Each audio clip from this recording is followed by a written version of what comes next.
I'm on time. 9 o'clock. And then my lighting is not good. But good morning. Good morning. Good morning. So I want to sit on my couch today so that the sound can come out better on my handpan drum. So I will come closer so that you can see my beautiful face and I can see your beautiful face after our morning chant. So good morning. Good morning. Welcome to iThembaTemple, where we activate hope in our body temples, activating hope in our body temples. I hope you've had a beautiful day. If this is your nighttime and if this is your morning and you're watching this from work, let's roll. And if this is your afternoon and you're watching this during lunch, let's roll. Mm-hmm. Listen to how much better this is compared to the floor.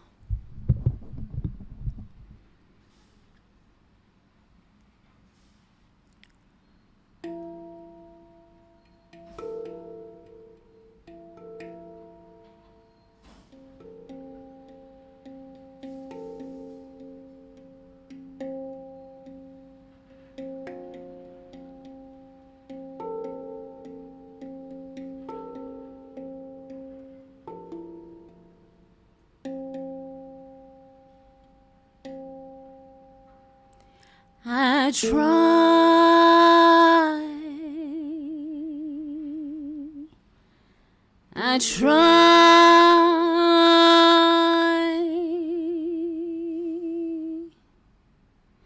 I never seems to lost. I try,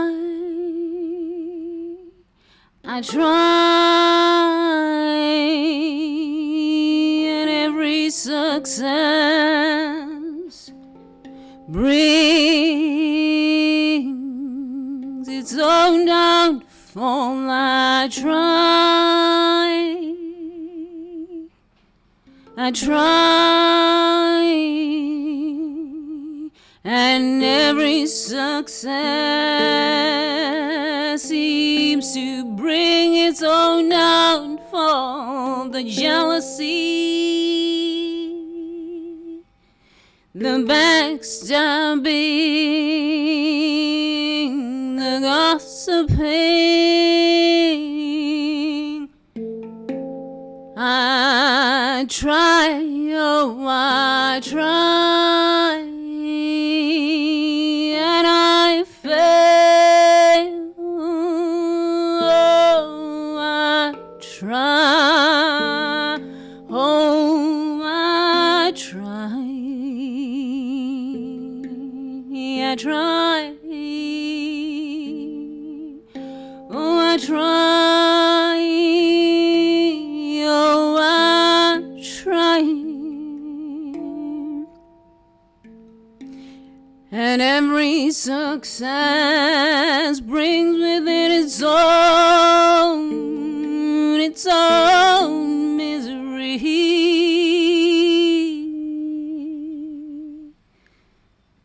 And then I connected with my purpose, and then I connected with my purpose, and then I connected with my purpose, and then I connected with my purpose, and I stopped giving a shit. And then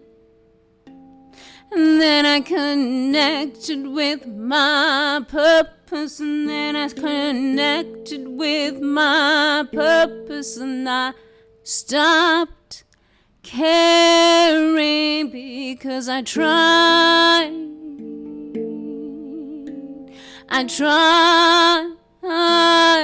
oh I tried, and every success came with misery. Oh, I tried. Oh, I tried. Oh, I tried. And every success came with misery. Until I found my purpose. You can't find your purpose. Your purpose is already there. You just discover your purpose. And then you fulfill your purpose. So, now I want to sit on the floor with you.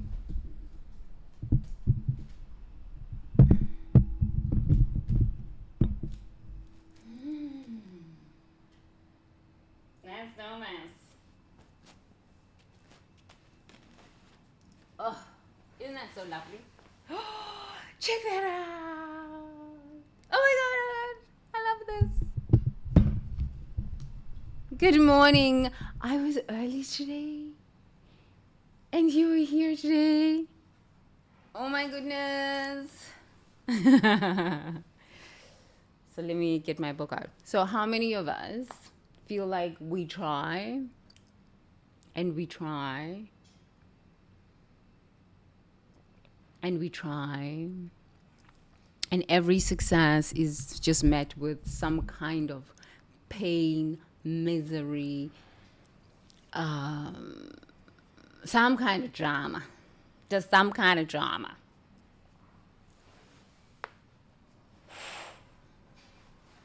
Ew, I don't know. Does that look better? Okay, whatever. Some kind of drama. I don't know anybody who hasn't experienced this kind of drama. It's like, I don't know. I think it's the part of the human experience. It's the peaks and valleys, the peaks and valleys, the peaks and valleys, the peaks and valleys. I think we're supposed to learn something from these peaks and valleys. I really think that's the whole point of this, is to learn something from these peaks and valleys. I've learned boundaries. I do not return to rejection. No, thank you. I have enough self-worth. That's what I learned about these things. Self-worth. Enough self-worth. Enough self-respect that I do not return. You reject, you stay there. Because most of the time when people who are rejecting is usually because they got a lot of low self-esteem and a lot of problems. And I don't want to deal with them. Because when the problems start, they want to come back. No. Not my business, not my problem. Okay. So, yesterday we had a long day. We had a long day.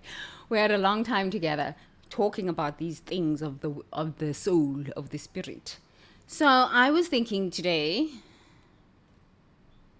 day 32, we have something different. Let's read. And as we read, it's going to be not as long today. Okay? Because I got things to do. So do you. But I also want, yeah. Okay. Psychological lies. The self-deception web. Morning awakening. I have not lied. Psychological lies are the stories you tell others about your inner world that you know aren't true. You claim to be confident when you're terrified, unaffected when you're devastated, or evolved when you're still reactive. I say, you claim to be confident when you're terrified. There's so many of us walking around with these scripts. I'm so confident. I'm so confident. Unaffected when you're devastated. I just cry. I just let it out. I just cry. I just be in my space, in my emotions, and I collapsed in that. Or evolved when you're still very reactive. Don't talk about the negative things. You're talking about negative things. Don't talk about she's so negative. I don't understand. Why is she so negative? Oh, now when the big beautiful bill is in full force, who's negative now? When the economies are collapsing, who's negative now? When your insurance premiums are going up 3 times the cost, who's negative now? When I was warning that these things are coming, who's negative now? Okay. The lies to others reinforce the lies you tell yourself, creating psychological confusion that prevents authentic self-understanding and growth. Let's get to the men. Men, if you're a man and you're watching this, y'all like to lie a lot. How do I know this? My husband lies a lot. He lies a lot. And most of the men that I worked with, they lie a lot. It's very hard. I don't know. With men in therapy, it's really hard. No, actually, men tell me the truth. It's the women that lie a lot. Some men lie. The ones like who have a lot of mental health issues, whose mothers never loved him, they lie a lot. They lie a lot. And I call them out. I am the best damn coach. Okay? Psychology, shamanism, Sanusiism, ayahuascaism, all of it combined together. This is spiritual psychology on steroids. Forget your therapists. Okay, don't forget your therapist. You need to go to your therapist because I don't take on any more clients. No, I don't want to talk to people. I don't care. Okay, that's not true. You see, I'm telling you a lie. I'm telling you a lie right now. I'm like, I don't really want to talk to people. It's not true. It's a lie. Okay? You see, I caught myself in my own lies. Okay. So James tells everyone he's totally over his ex-wife while obsessively checking her social media and driving past her house. James, bro, why are you doing this? My dad used to do this, okay? My dad used to do this because he was a little bit loopy-doops. He used to, like, stalk me. Like my sibling is doing Busi Butelezi. She is stalking me. She is sending men to follow me. Hitmen to kill me. Okay? You can't touch me. Busi Butelezi. You can't. Okay? But my dad was this. He used to stalk me. He was always stalking my mother because he was crazy. Okay? He claims therapy is just maintenance when he's actually working through deep trauma. I understand my dad and his traumas. He grew up in apartheid, civil war. So I understand he had mother wounds. So like kind of when I left home, he started stalking me and he would come to my job and terrorize me at my job. He stalked my mother. This man was crazy. Human beings. He claimed therapy is just maintenance when he's actually working through deep trauma. He presents himself as having everything figured out while privately struggling with anxiety and depression. His psychological lies to others prevent him from receiving the support he needs and keep him isolated in his struggles.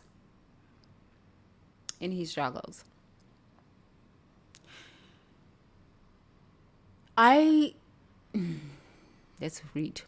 Psychological lies create exhausting double lives where your public persona contradicts your private experiences. You spend enormous energy maintaining these fake presentations while your actual psychological needs go unmet. Okay, guys. I sat for 2 years counseling my dad. Well, I didn't think I was really counseling him, but I was doing some deep African shamanic work. He was too far gone by the time I went to South Africa to go work with him on his abuses and his childhood wounds. I used to spend 3-4 hours a week calling South Africa, talking to my dad about his abuses and why he was the dad he was. But when I started to listen to his stories and peel back this man who was just abusive, to see behind the image of just this abusive man, to see that he was a child who just worked so much, and he was a chosen one and a visionary. My dad's super smart, but nobody really supported him in his family. Nobody really understood his needs as a child. And nobody really was there for him. So I started really understanding my dad. It really was so healing to understand him. And then when I would go to South Africa, I would spend some time with him, and we would go out together and we would spend time chatting, and he came to my home in South Africa, and we just like spend time meditating together and just understanding each other. And then he would start his crazy again. So it doesn't stop. Like abusive people, it's a lot of work to do. If you're a woman listening to this and you're in an abusive relationship or a narcissistic relationship, okay, these people might look like they're changing. They don't change. They don't change. Because like I spend time with my dad and I would think, oh my God, we're finally making progress. And then he would come to my home and we would have a nice dinner together. I would run him a bath. And we would have meditation together and have a really great night. 2 nights, 3 nights. And then when it's time to go home, he starts up with his madness again. And he starts abusing me and berating me and speaking bad. And I'm like, So it's just like, it's an up and down. The older you are, guys, if you are an abusive person, nobody wants to deal with you. You're going to end up in prison. Honestly, you're going to end up in prison. You're going to end up in prison. No woman is going to put up with this. I'm not saying that all men are abusive. I love working with men. Honestly, I really actually prefer to work with men because women are so emotional and they can lie a lot. Give me a man. A man, they're just going to kill you. The woman will gather together and they will create some fucking harm in your life. Some harm that you didn't even realize was possible. So no, I would rather take it from a man. Woman? There's something else.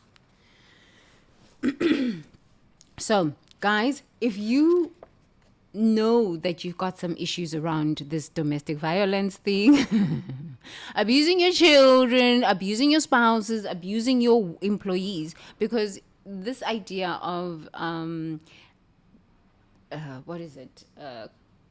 executive coaching, the people who are abusive at work, they're probably abusing their wives. And their children. Because my dad was very successful until he wasn't. Because of abuse. But honestly, when I sat for 2 years and just spoke to my dad and gave him therapy for 2 years and just gave him an ear, I, with my trained brain, could understand the trauma that he had experienced. I had compassion for him. Because number one, he didn't even have a high school diploma. I have no compassion for my siblings because they went to private school that I paid for. So all of their madness, I have no compassion for this. But for my dad, I had compassion. I was like, oh my God, I understand. Nobody supported him. Really, honestly, nobody supported him. And I had the utmost compassion. So when he died, I didn't feel bad. I went through a lot of grief and stuff like this, but I didn't feel bad. The reason I'm sharing this with you, if you're a man listening to this, you got to get your shit together because your children are going to hate you for the rest of your life and you're going to die a miserable death. Honestly, you're going to die a miserable death. You're going to die alone. Alone. Because your children are going to hate you. I never went to my dad's funeral because I realized that my mother and my siblings would probably poison me. Like they poisoned my dad and killed him. But I just realized that I had already done the work that needed to be done so that like the relationship could end as it ended. I just needed to do the grief after he died. But a lot of men are dying alone because your children hate you. Because you're abusive and you don't want to go to therapy because therapy is for weak people. I was at immigration recently. I saw a man. He came from Myanmar. Of course, in Myanmar right now, there's war. So instantly understood it. But this man was like probably 7'1". I've never seen a Myanmar man that tall, but he was a big man. Yo, man, he was huge. He was big, like big. And he was Muslim. I didn't even know that in Myanmar they had Muslims. I guess this was, okay, showing my ignorance. But he was Myanmar and Muslim, and he was wearing his kapi and his long clothes, and he had his beads, and he was fuming at immigration. I said, oh, the woman that is married to that man, she is being abused. She is being abused. She is being abused. Because that man left his country in Myanmar because there's war. Men cannot handle war very well, and handle the loss, and handle being displaced, and handle having to start over again. Men cannot handle this very well. They cannot. As women, we can, because I don't know, some women can, they just fall apart. But I'm noticing that more and more men, as this migration is happening around the world, since I've been in Thailand, there have been 4 wars. Ukraine, Russia, Israel, Myanmar, and what's the other one? Oh, Cambodia and Thailand. I've been living in Thailand for 3.5 years, almost 4 years now. Okay. And there have been 4 wars, and people are migrating from all over the world. The Israelis came, the Ukrainians and the Russians came, the Myanmar people came, the Cambodians went back to Cambodia across the border. I said, this is quite something. And most of the time when I look at the men, they are filthy angry. Filthy angry. Filthy angry. So men can't, I don't know, I can't say they can't, but I just, after having seen my dad and having had long conversations with my dad about his struggles growing up in apartheid, and just feeling so unsupported and constantly supporting his family, and his family not appreciating him and not supporting him, and then being married to a woman who doesn't want to support him and help him build his business. And you know, I kind of understood it, because I kind of lived the same situation with my siblings and my mother. So I was just like, okay, I get it. I think it's the firstborn syndrome or chosen one or visionary syndrome. You have these low level ignorant souls who are just like, and then when their problems start, they want to come back. Do not let them back. Send them packing. Let them go and experience their hell somewhere else. Send them packing. Okay, so guys, if you are listening, if you're a man listening to this, I mean, I think men who have been through war need other men to heal. I'm not like I don't know, I can't do it. I like the soft guys. Soft guys. I mean, I like the hard guys too, but like, I like the soft guys, because the soft guys are just like artists like me, and you know, or like CEOs and stuff like this. I like the soft guys. They have a lot to lose. Doctors, you know, like the hard guys. I've had too many bad experiences with hard guys, and I don't really like to deal with narcissists, because they're children and their mothers never loved them, and I don't give a shit. You know what I'm saying? And it's not my job to love you if your mother never loved you. The only person I loved is my dad, because I understood him and he was my dad. So I really think, from my perspective, that men need to go and be with other men. But, you know, usually men like that really need the mother. They need the mother. Because you come from the womb and onto the breasts.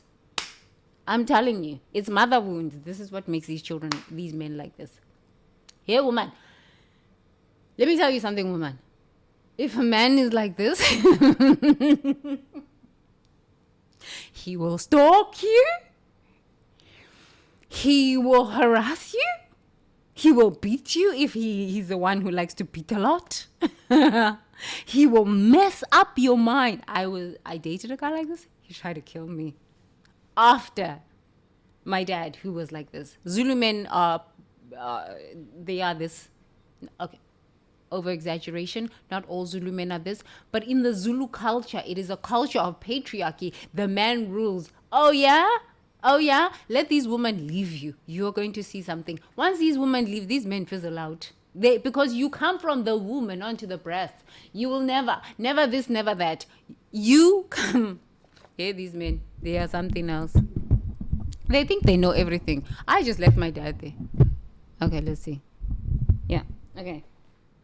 So I'm almost finished telling you these things. Oh my goodness. I was reading for you and then something happened because I wanted to make sure that you can hear. Anyway, so yeah, woman. If these men are abusive towards you, just leave them there. Just take your bags and leave them there. I moved my mother out of my dad's house. My dad fizzled out. He just fizzled out. He spiraled out. Yes. And then she went back. I don't know why the hell she went back. So the reason I'm sharing this with you is there's a lot of us struggling. Okay, I will get back to this reason. Okay, psychological lies create exhausting double lives where your public persona contradicts your private experience. You spend enormous energy maintaining these false presentations while your actual psychological needs go unmet. The gap between your performed mental health and your actual mental health becomes a source of shame and isolation. So many men are living with the shame and isolation. So many men are living with this shame and isolation. I love picking up stray men. I do. And I just talk to them. Recently, I was walking and I met this guy and he looked so miserable. I said, when last did you laugh? He smiled. His eyes thought a bit. And I said, and then he smiled. And I said, look at you. You look so handsome when you smile. So many men are living with this isolation. And some of these men are good men. It's not all men are trash. Truly, not all men are trash. These men are filled with depression. I'm telling you, they're filled with depression. Men is like the depression is their drug of choice. It's their drug of choice. And these women are filled with anxiety. So it's the anxiety. And then hey, woman, you need to meditate to calm down the anxiety. Yeah, Baba. Yeah, Baba. Yo, laughter medicine is the only way forward. Okay. Yeah, Baba. You need to work on this depression thing. But also, you know what I realized when I was working with my dad, and I've worked with quite a lot of men, they have anxiety. And we as women think men are just strong and they're supposed to take care of us and they're supposed to protect us. No, these are human beings. They are human beings. But when you come out of an abusive situation with a man, you don't see them as a human being. You don't. You see them as a wild monster, as an animal. It took me years to be able to go back to South Africa and have conversations with my dad on a human level. He would still go on his craziness of his narcissism and his psychopathic tendencies. But I knew I was the only person that could control that man. I'm like, hey! Because I fundamentally knew you come out of the womb and onto the breasts. So I knew how to control. I was like, you're not giving me this level of rubbish in my world. You better damn listen. Okay. I tried it with other men like this. Well, I know how, because I know how to understand energy. I tried it with some shamans and some fake mystics. It didn't work out so well. So then I had to give them the real beat down. The real beat down. The real beat down. Sometimes you gotta do that. Yeah, woman. If these men are disrespecting you, give them the real beat down. But be careful they don't knock your teeth out. Or just leave them there. Hey guys, you need to go to therapy. Truly, you need to go to therapy. But there aren't enough therapists, so you're shit out of luck.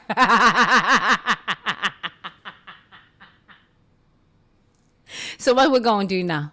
There's going to be so many suicides. Because these men are living isolated. They're going to go to the ladies of the night. Stop judging these women who are ladies of the night. Stop judging them. They are doing God's work. Because what, you work in an office, you're going to judge these women of the ladies of the night because, no, you've got degrees and stuff like this. These women are the ones that are helping these men so that these men don't rape you and kill you. But you judge them. Ooh, look at her. She's a prostitute. You called me a prostitute. You called me a witch.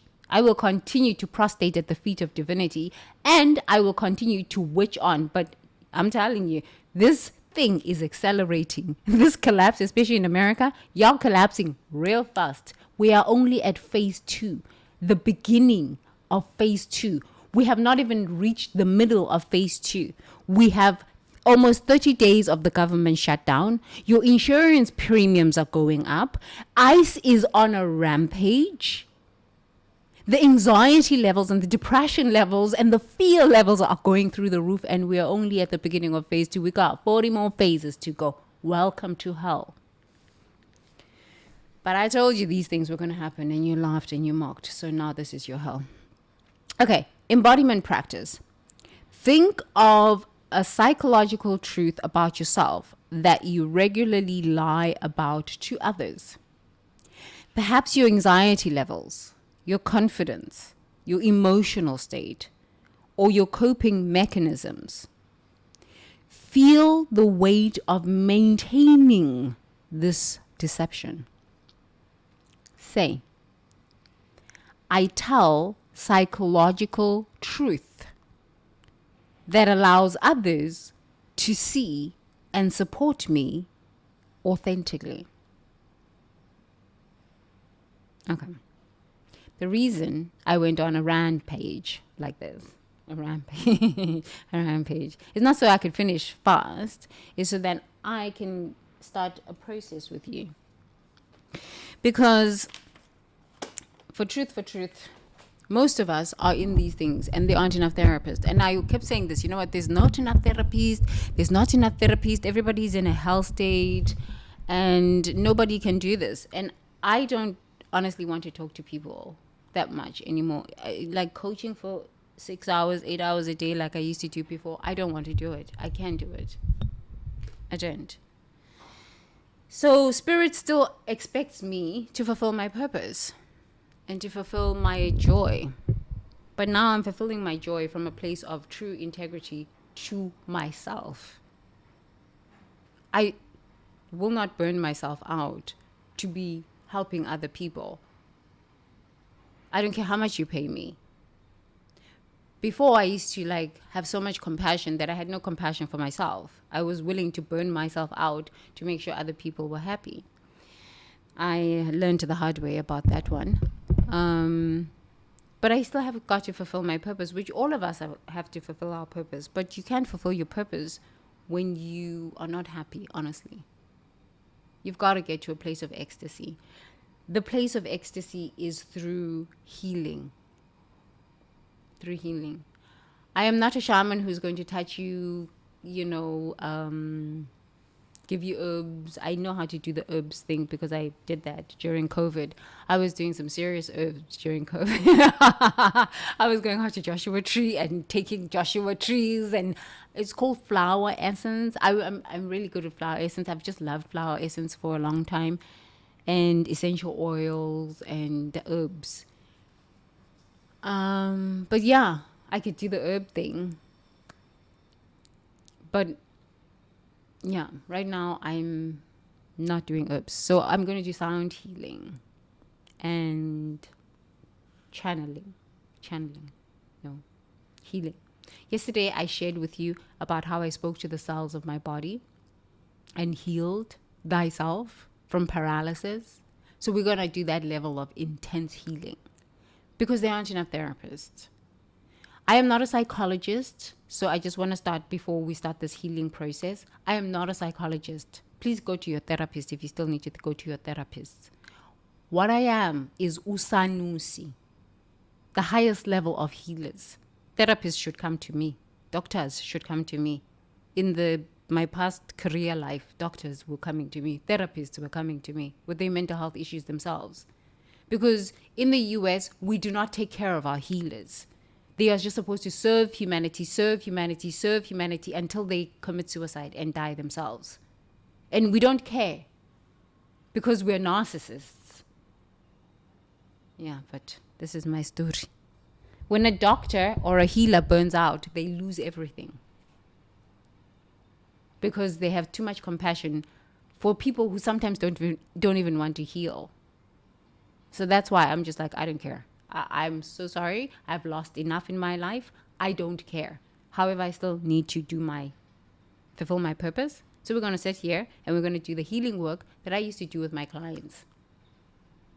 A short version of it. Usually I used to spend an hour and a half to 2 hours with this work with my clients, but we'll just do 30 minutes. Okay? Because there aren't enough therapists. So I got to be a part of the solution instead of keep saying the same thing like a crazy person. So the reason I was sharing these stories and the past 5 days of sharing kind of like bits of my life, it's things that are already online. People have already, and kind of shared these things. And my own sibling, Wusi Buthelezi, is a crook. She's an international criminal. She's a murderer. And, I just decided, listen, I might as well just start telling my truth. Where do you go to therapy and tell a therapist, listen, my sibling is an international criminal. She's busy with the cryptocurrencies. She sold out Africans. These Africans now no longer have money for HIV medication all around the world, all of these things. Where do you even begin to tell a therapist these sorts of things? So because these things that she has done are affecting you, let's do the healing work for them. Let's do the healing work. Okay, so the reason I was sharing all of these things with you is that most people are so depressed because they do not speak. Speaking your truth is the first entry to healing. When you do not speak the truth, the whole truth, and nothing but the truth, you will be like James in therapy. I'm really working on this. But yet you're still stalking your girlfriend. You're still stalking your colleagues. You're still backstabbing people at work because you're not willing to tell the truth. I don't know why truth is so difficult, but most of us cannot tell the truth. I've just lived in truth. Well, I didn't live in truth all the time. I didn't. I used to try to make people feel comfortable and then would not tell the full truth because I just wanted them to feel comfortable. If they were, even if I knew that they were going down a dark path, I would just it's not my problem. That's not telling the truth. If somebody is coming to you, okay, if they don't listen, that's their problem. But as a person who knows, and you can see that somebody's going down a dark path, I think it's only nice that you tell them, especially if you say you love them. Okay. So tell yourself the truth, the whole truth, and nothing but the truth.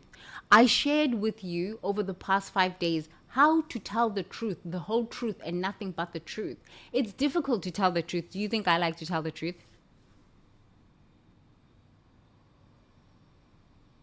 Okay. Yeah. Do you think I like to tell the truth, the whole truth, and nothing but the truth? No. I spent months not telling the truth. Months. It took me to go to the steam room to go and work through my lungs to be able to tell the truth, because I grew up in a home where truth was not acceptable. You got beaten. You got literally, bad things would happen when you told the truth. When you told lies, the truth, okay, maybe you'd get away with those lies for a bit. But I realized that is because of apartheid. Because in apartheid, when you told the truth, people would end up in prison. So it's also part of the ancestral trauma that South Africans are living with. That's why South Africans lie a lot and drink a lot. But humanity is incapable of telling the truth. From a South African perspective, I know why people lie a lot and drink a lot. I know why. It's the legacy of apartheid and colonization. I don't know why what every country's story is. So I want you to understand why do you lie a lot? Why are you incapable of telling the truth to yourself about yourself?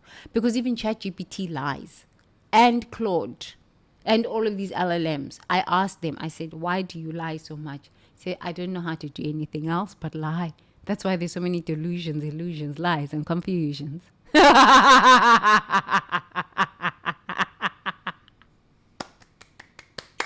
Human being, let's wake up from this. So I know that even when I used to do coaching with people, they would lie for the first, I don't know, 3 months. They wouldn't be able to tell the truth. They didn't even know what the truth was until I would start poking and poking and poking and poking and poking. And like, this person lies a lot. Yes. Some would be truthful. But then when you start poking a little bit more, you're like, oh my God, this person lies a lot. But I used to lie a lot myself until I was like, oh my God, telling the truth is the best way forward. Because then I don't need to smile. I don't need to be around people I don't want to be around, faking it, telling lies. Because for me, everything is a lie if it's not truthful. Am I fat looking like this? Yeah, girl, you're not so sexy. Wear something else. But you're hurting my feelings. Am I? You asked me. So I'm just telling you my truth. But I used to say, oh, yeah, maybe that's a lie to me. That's a lie. But maybe it's not a lie to you. It's just being polite. But to me, it's a lie. So we all have our own versions of truth. What I'm going to do is put you through a meditative process, a mindfulness mentoring process. So instead of us meditating and me talking a lot, instead of me talking a lot, let's meditate. Okay. Let's take a deep breath first. Let's clear the space.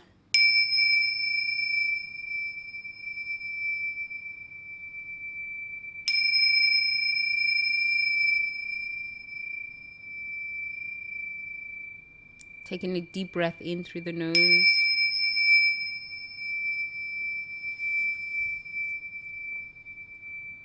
Out through the mouth.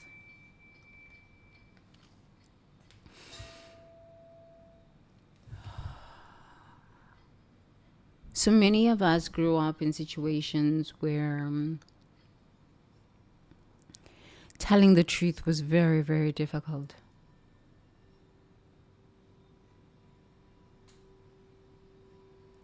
We weren't allowed to tell the truth. Many of us grew up in situations like this.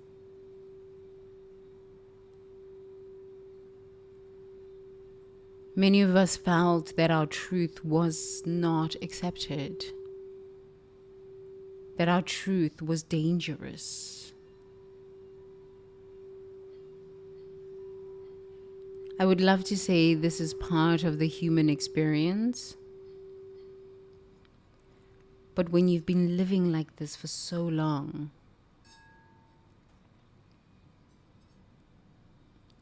and you feel like your truth was never told, and it was never shared, you feel like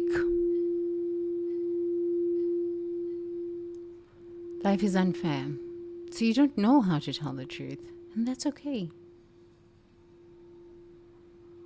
So what I would like you to do is just take a deep breath in through the nose and out through the mouth, and just relax. If you want to lay down, please lay down. It is nighttime for some people. Lay down. Close your eyes. I'm going to put you through a mindfulness mentoring session to help you be okay with telling the truth and know that you're not going to be punished. If you were punished during childhood for telling the truth, we're going to work through a process where you can release that part of you and thank it and be grateful for the part of you that learned that telling the truth is dangerous. Okay? So that going forward in your life, and if you choose to engage in therapy, you can just be truthful, because truth will liberate you. It will save you from a lot of problems on this planet. Okay? So let us start.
So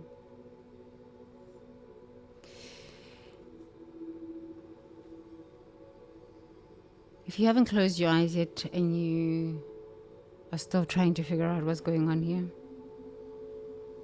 gently close your eyes. You're safe. Take a deep breath in through the nose, out through the mouth, and let it out with a sigh.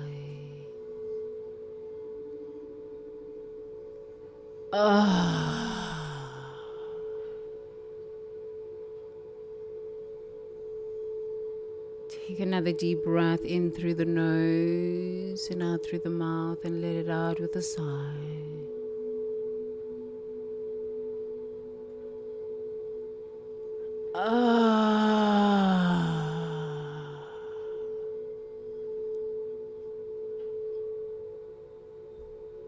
Let's honor ourselves again with another deep breath in through the nose and out through the mouth, and let it out with a sigh.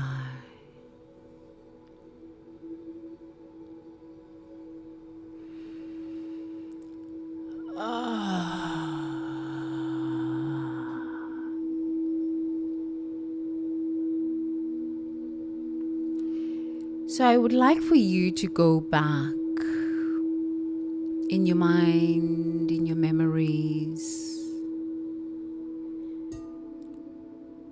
to a time in your life between the ages of 10 and 12.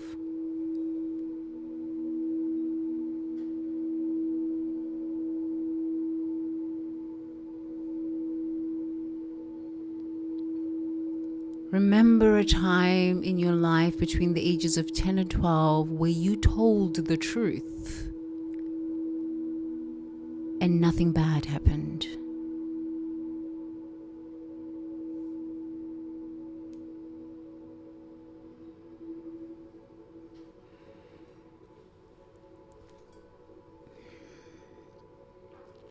So many parts of our stories, our shame,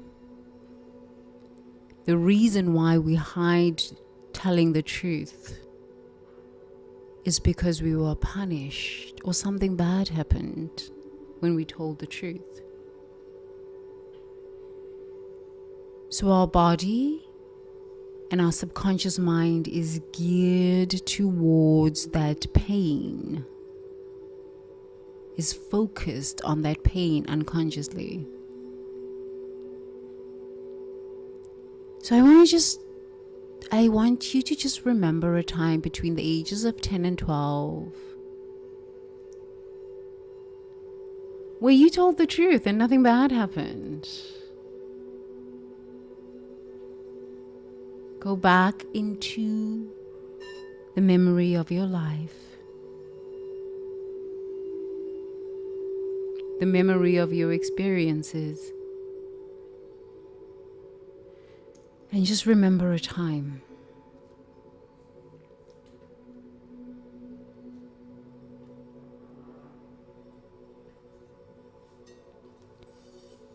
Good. Now, please share with me openly if you are alone. You can speak out loud. It's very good to speak out loud. Speak your truth out loud, as I've been doing for you, sharing my stories with you. Life is story. Story is life. Story has a lot of energy attached to it. So I would like for you to share the story.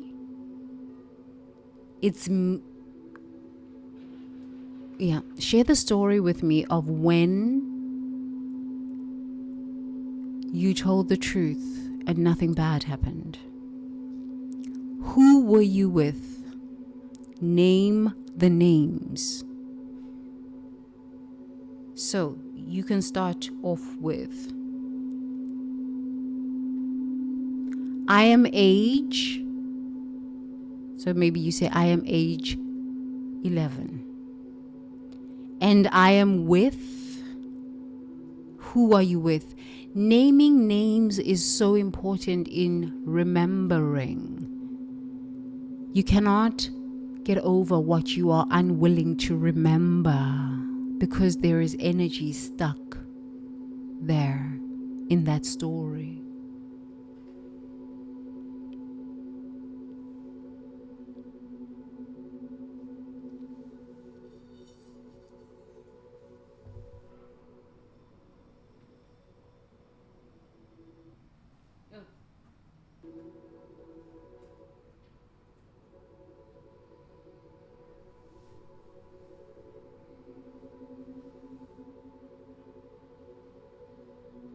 So, I am age, whatever age you are,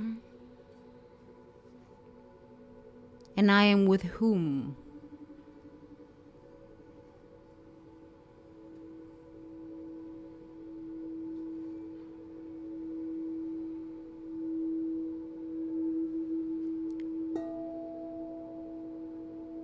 And we are, where are you? So if you need an example, it would be, I am age 11. I am with my mother, my auntie, my grandma. If you want to name them by name, okay. And we are at the supermarket.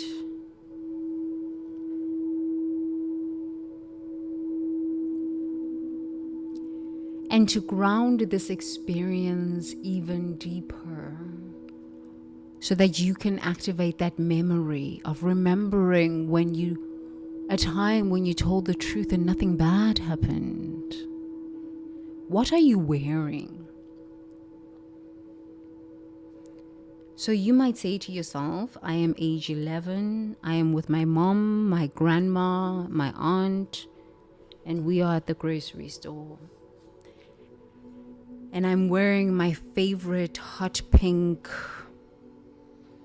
ballerina shoes and my polka dot dress. And if you're a guy listening to this, I'm wearing my favorite Converse or whatever you're wearing. You want to be in that memory. You want to let your body remember. You want to let your mind remember. You want to bring up the memory of a time when you told you the truth and nothing bad happened to you.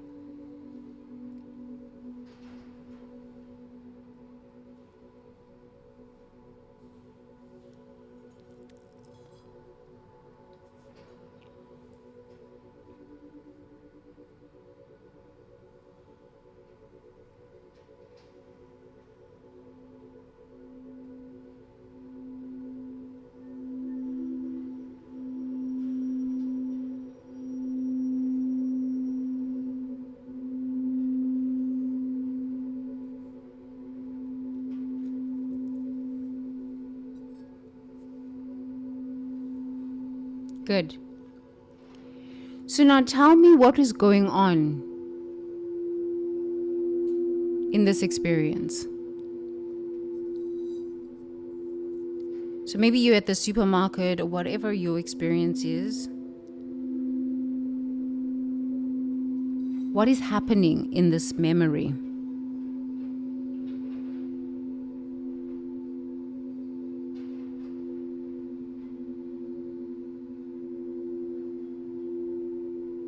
Speak out loud. If you are by yourself, feel free to speak out loud and share the whole experience, the whole memory from beginning to end. So we are at the supermarket and this happens, or whatever your story is.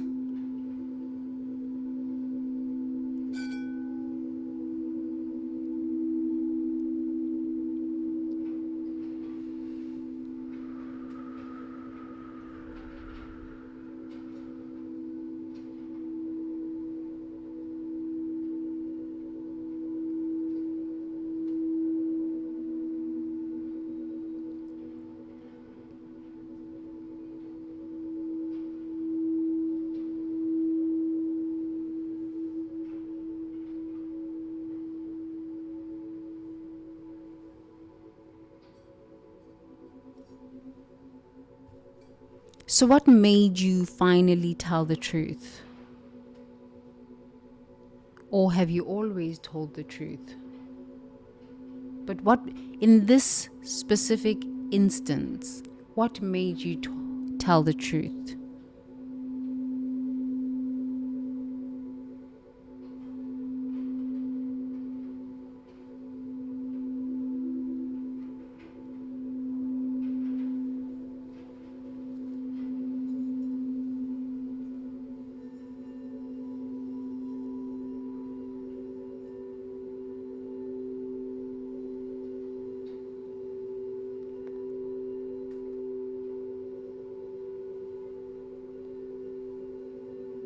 Usually when we do something new that we're not used to, or maybe it has always been our default state of being, maybe you've always been a truth teller. And as you remember that moment, that first moment of you being in your courage and telling the truth, there's always an emotion that is associated with doing something like telling the truth. So I would like for you to be in the story. If you're at the supermarket, be in the supermarket. I want you to see yourself in the story, be in the story. Feel everything that is associated with your story. Hear what grandma is saying if you're with your grandma. Hear what the people around you are saying.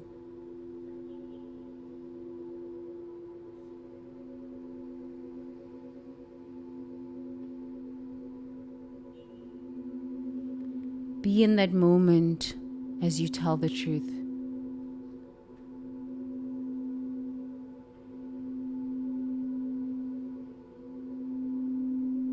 What is that emotion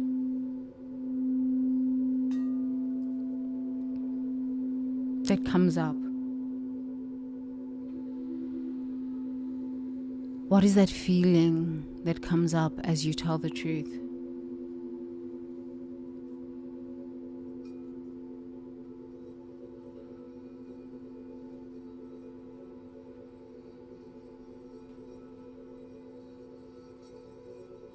If you don't know what that means, it could be maybe you feel courageous for the first time.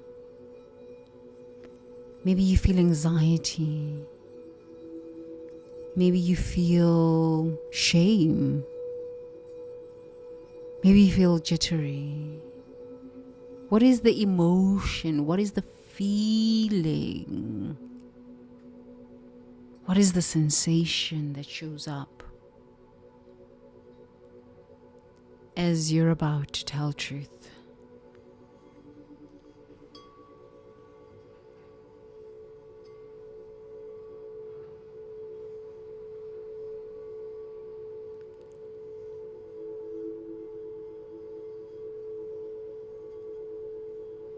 Name it. So now, look at yourself after you've told the truth. Still in that memory between the ages of 10 and 12, not as a 35-year-old or a 40-year-old or a 4-year-old, but the memory of yourself between the ages of 10 and 12. Look at the emotion, the sensation, the feeling before you tell the truth. And look at yourself after you've told the truth.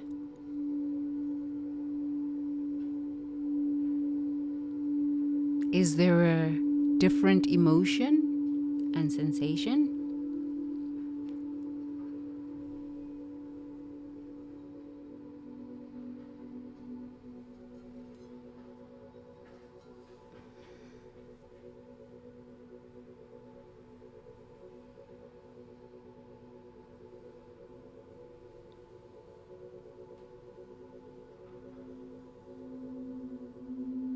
So I would like for you to look at yourself in the ages of 10 and 12, during the ages of 10 and 12 in this memory.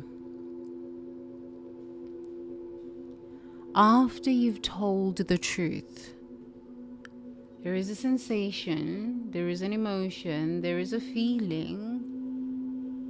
And what I would like for you to do is share with me where that feeling shows up in your body, where that sensation, where that emotion shows up in your body.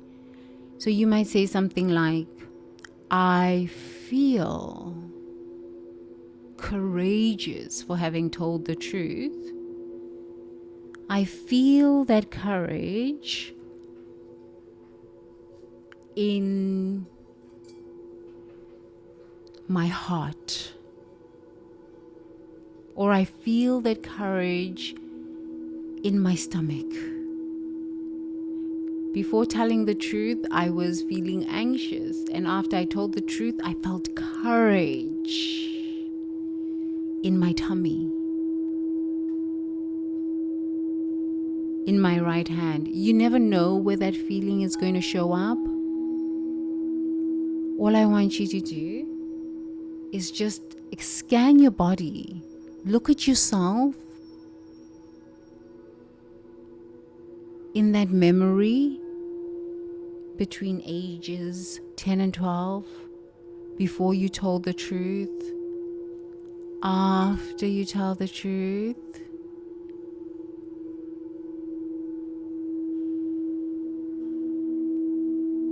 And then repeat after me by saying, before telling the truth,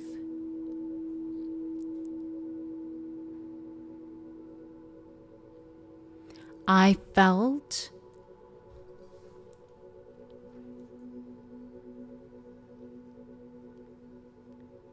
after telling the truth,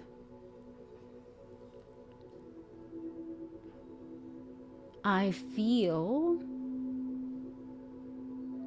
What do you feel?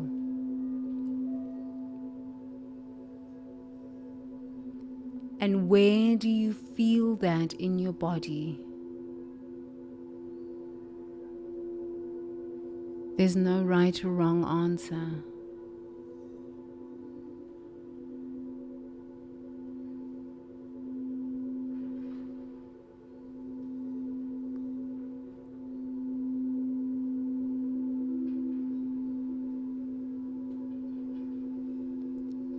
So now I really want you to focus on that feeling on your body.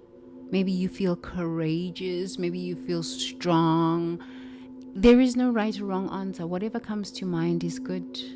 I feel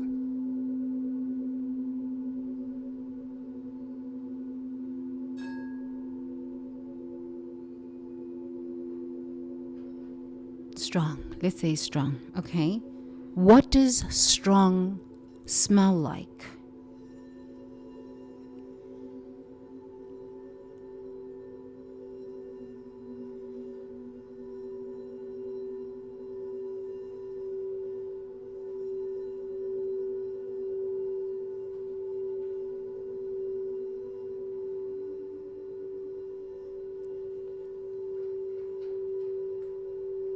Good. So if you've located the point or the part of your body where you feel strong and you want to touch that part of your body, please make sure that you do that, so that as we continue, you can associate the feeling of strength and truth-telling with a specific part of your body and a specific smell. So please touch that part of your body. Strength, or whatever your feeling is. Truth. iqiniso.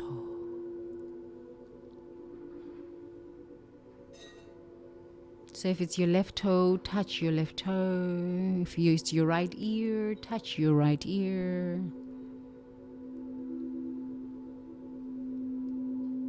Truth smells like.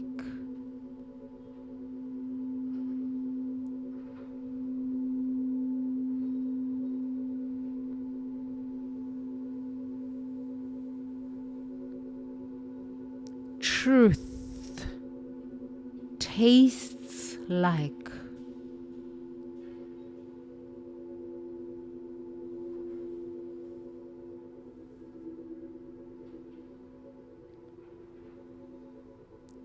Truth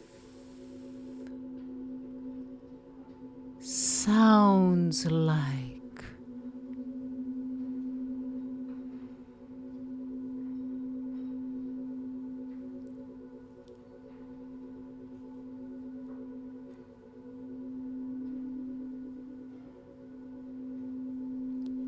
Truth looks like.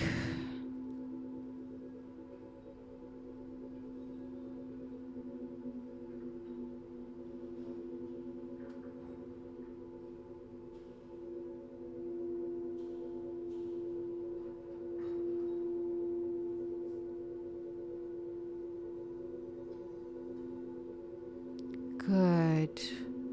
Let's go over that again. If you're touching the part of your body where the memory resides, the sensation, the emotion, the feeling associated with the memory of you telling the truth between the ages of 10 and 12, and nothing bad happened. If you're touching that part of your body, good. Just press gently there and repeat after me and finish the sentence. Truth feels like. Finish the sentence.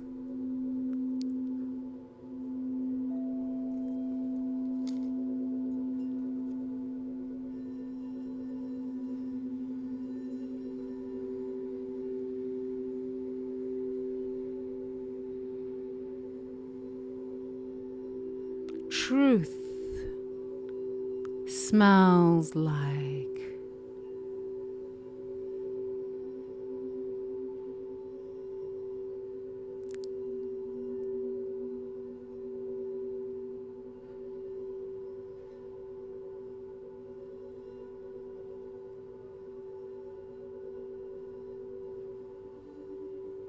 Good. Truth tastes like.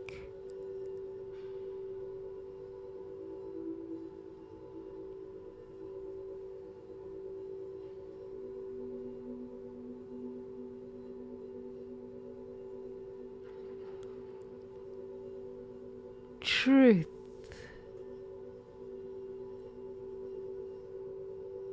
sounds like.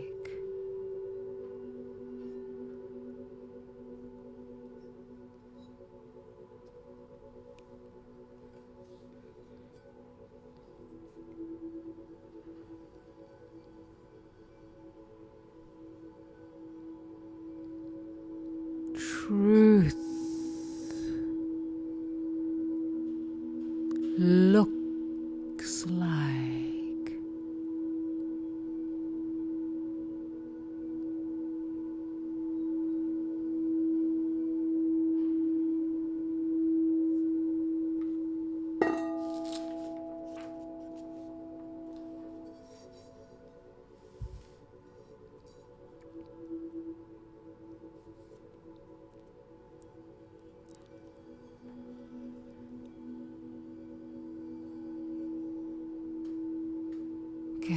I'm so sorry. There was a clunking of the crystal balls. Come back into your meditative space. Come back, come back. Please do not open your eyes during the session. Please make sure that your eyes are closed. Please come back to the breath. If you don't find that you remember, it's okay. If you can't finish off a sentence, it's okay. You can always come back and redo this. It's okay. It's not a big deal. It's okay. It's not a big deal. You can repeat as many times. There is no perfection here. Only the courage to grow, the courage to tell the truth, the courage to be authentic to yourself about your own life and the truths you need to tell. Good.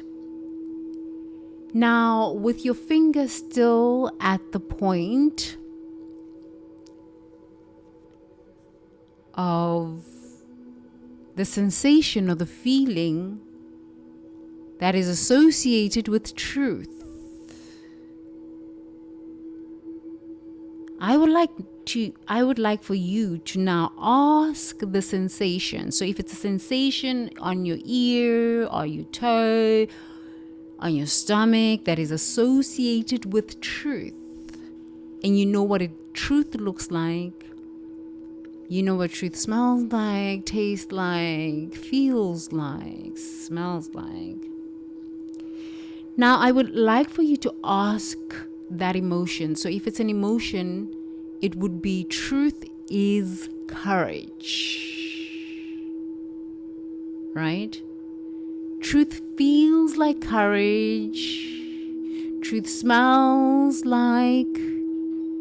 Truth tastes like. On which part of my body? So it would be your ear. So now you've got your finger on your ear, right? Good. So now I would like for you to go to that sensation or that emotion on your ear or whatever part of your body where truth and that emotion paired with the memory of you telling the truth between the ages of 10 and 12 lives on your body.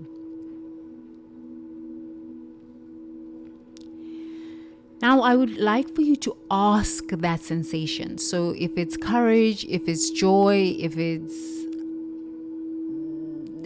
happiness, if it's like whatever emotion that has come up. Maybe truth feels like sadness because you've never told the truth, and for the first time you've told the truth and you realize, oh my God, I wasted so much time lying or telling half truths because I was afraid. Maybe truth feels like fear. There's no right or wrong answer. It's okay. Everything is perfectly imperfect.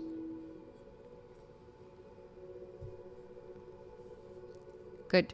Now I would like for you to ask that sensation or emotion where you have your finger on or your hand on, what it has to teach you about the truth, your truth, and how people around you accept, handle, deny truth. But remembering that this time you told the truth and nothing bad happened.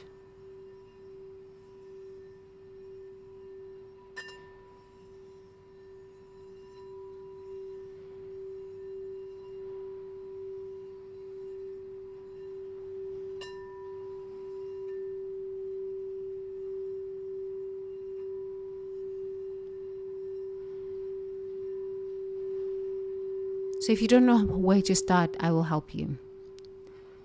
Just say, dear truth, on my body, what do you have to teach me about my truth?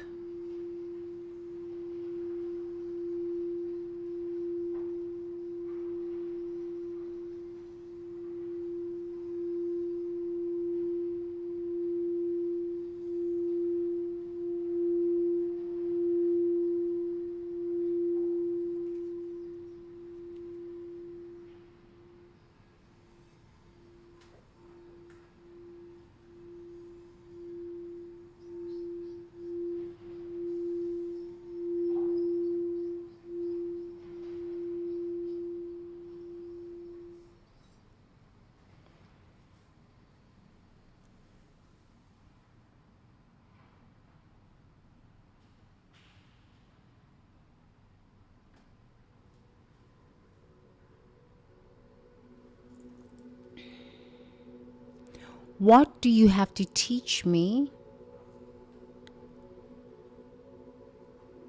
about not telling the truth, denying my truth?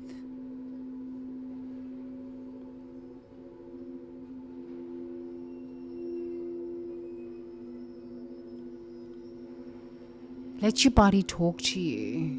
Let the memory talk. Let your subconscious mind speak its truths. Your truths are your truths.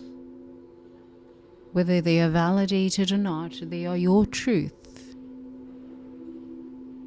Whether people accept it or not, it is your truth, and your truth is valid.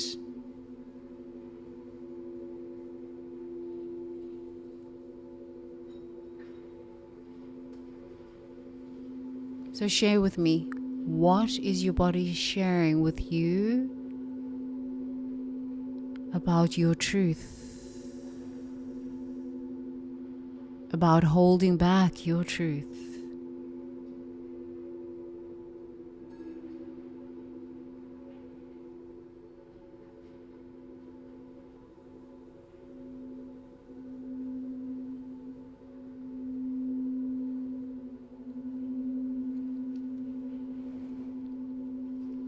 Good. You can always come back and ask yourself these questions. Even if you get like a one-word answer, it's okay. If you have lived in the fear of telling your truth your whole life, and for the first time you are experiencing permission to tell truth, your body, your subconscious mind, your inner child might have a bit of hesitation. It will take time to form a relationship with your inner child, your subconscious mind, your body. It's okay. It's not a big deal. You can always come back and repeat. And you'll always get a new answer or a deeper answer, because there's layers to truth. The more you heal, the more you're willing to question with love, with self-compassion. The body eases, relaxes. The subconscious mind reminds you of all the times you've been successful, all the times you weren't harmed for telling the truth.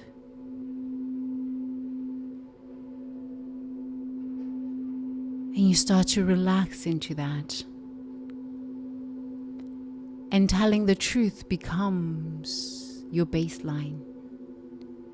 Knowing the truth for yourself becomes your baseline.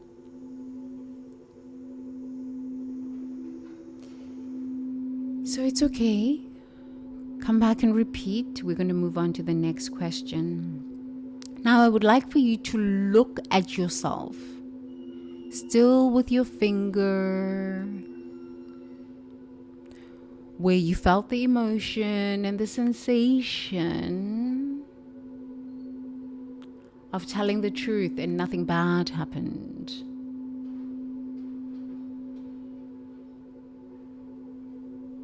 And remembering what truth feels like, tastes like,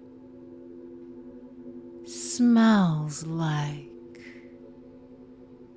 sounds like.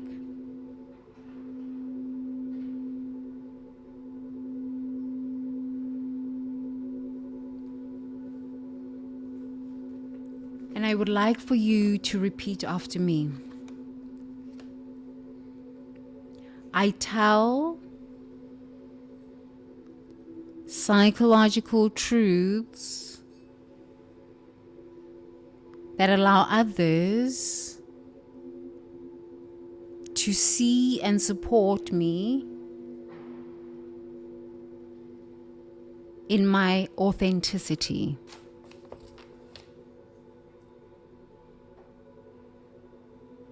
I tell psychological truths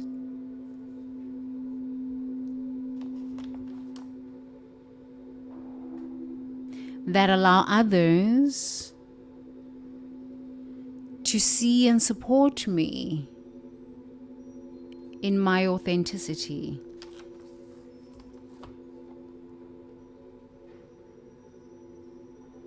Good.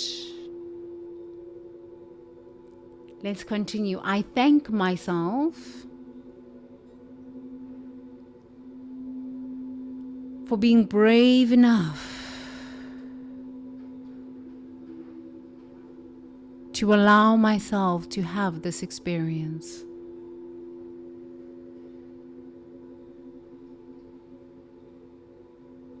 I love myself for allowing myself to have this experience.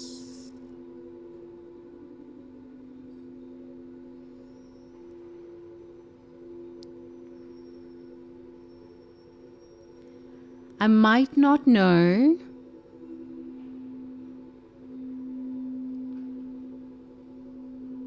all the details and the full meaning of this experience yet.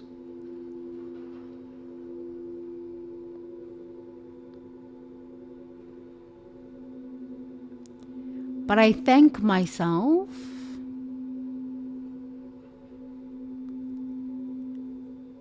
and honor my soul's courage.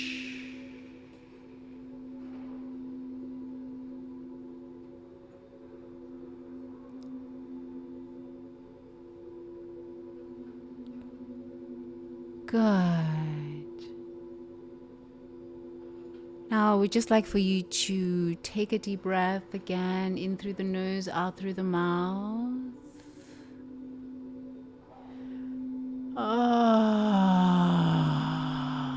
Big sigh. If you've gone through this whole process,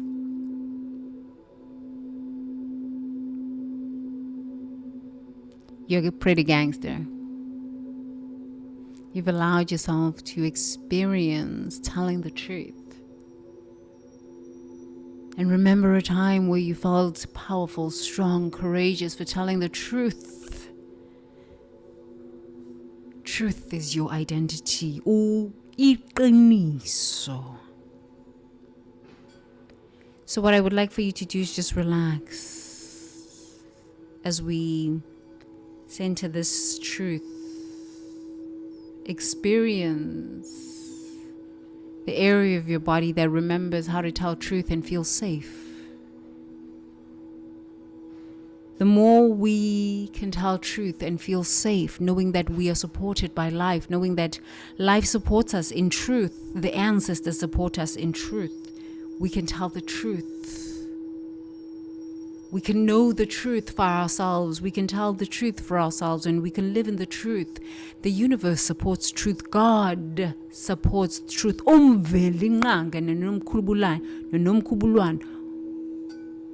Bayalithanda iqiniso. Amadlozi ayalithanda iqiniso. Iqiniso. Siyabonga nomkhubulwane nomveli nqanga ngoba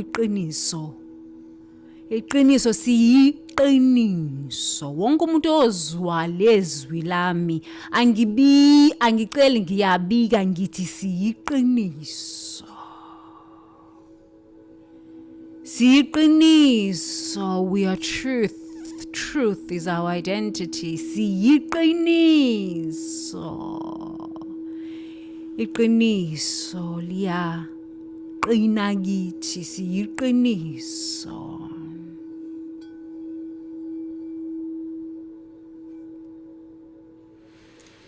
Yes, and from that place we know that we are truth. Please continue to rest. We're almost complete.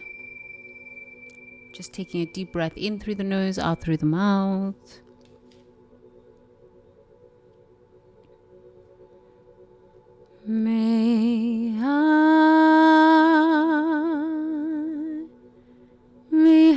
happy. May I be peaceful. May I be liberated from ignorance. May I be liberated from suffering. Sadhu,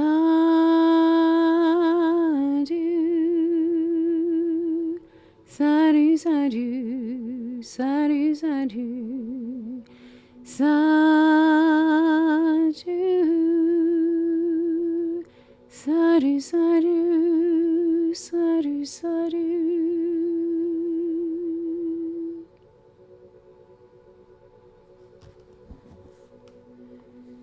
Taking a deep breath in through the nose and out through the mouth. May you be happy. May you be peaceful. May you be liberated from all ignorance. May you be liberated from all suffering.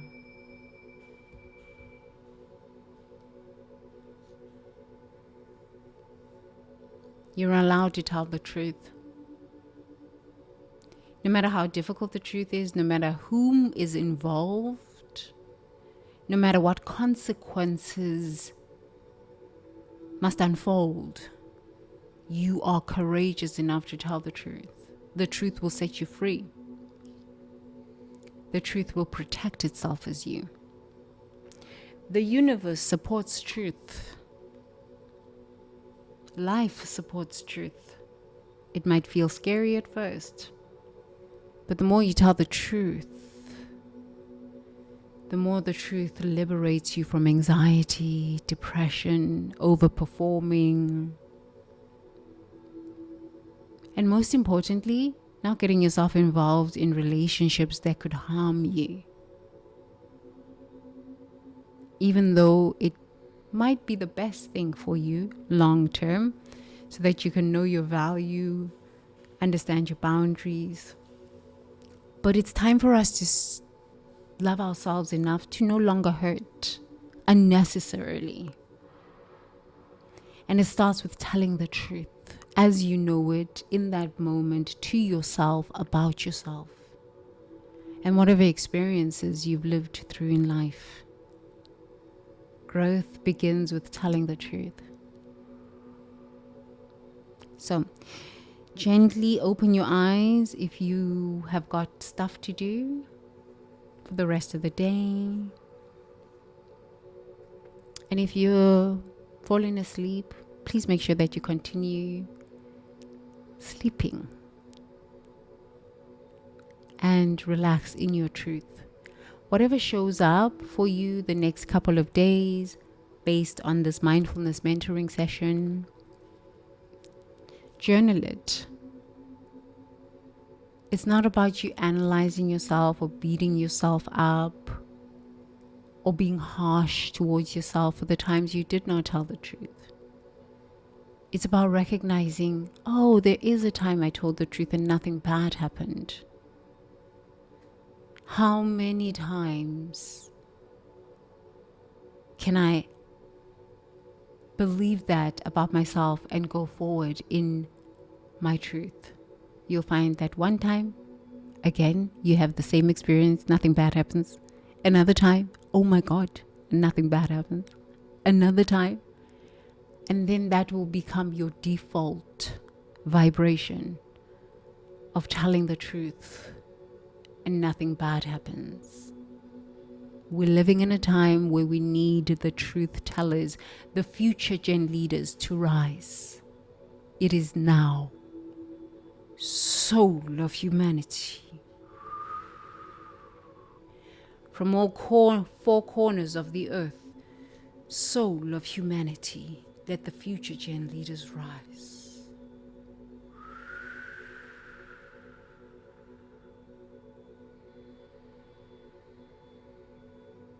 Siyabong.